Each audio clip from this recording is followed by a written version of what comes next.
This exhibit will be on display through probably mid to late October, and we're really excited.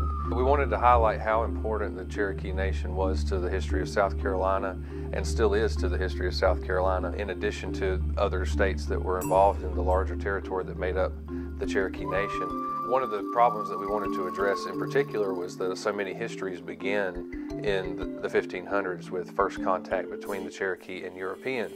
And we know that that's not where the Cherokee story begins. So we've got this good long period of at least 1,000 years that we can think about the Cherokee culture as we've grown to know it. But then a period of 1,000, potentially 1,500 to 2,000, or many thousands of years of ancestors and oral traditions that lead up and feed into what eventually became the Cherokee Nation. Much of the archaeological findings that we've got come from, especially in Anderson County, they would come from small campsites. To our knowledge, there were no larger permanent settlements here in Anderson County, but there have been burial mounds that were found. You might hear the term mound builders, and that refers to probably the Mississippian era of what would have been the Cherokee people between 1,000 to about 1,500 AD. So these are people that were creating earthen structures. They were building homes and dwellings out of eventually log structures. We typically wouldn't see things like you'd imagine a teepee or anything like that. So those are some of the cultural identifiers that are looked at. And then also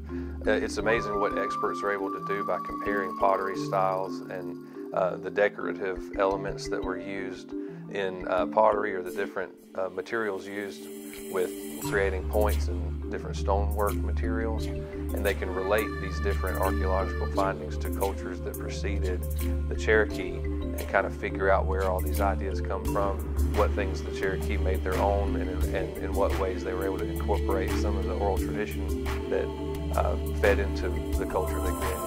We were really lucky to be able to work with so many different local organizations and people to help us supplement the exhibit with some great artifacts, including some pottery that was found locally, pottery shards. A lot of these things are found in creek beds or along Lake Cartwell's banks when the water goes down and things like that. We've got some stone tools, arrow points and spear points. We've got some examples of basketry and weaponry that might have been used, and even some trade items that would have come along in the late 1800s and early 1900s as well, when the Cherokee would have been making items to trade almost in like a tourist sort of way. I would like to also mention we were able to partner with the Museum of the Cherokee in South Carolina up in Walhalla. They were able to loan us a couple of artifacts to display during this period, so we can't thank them enough for their cooperation as well.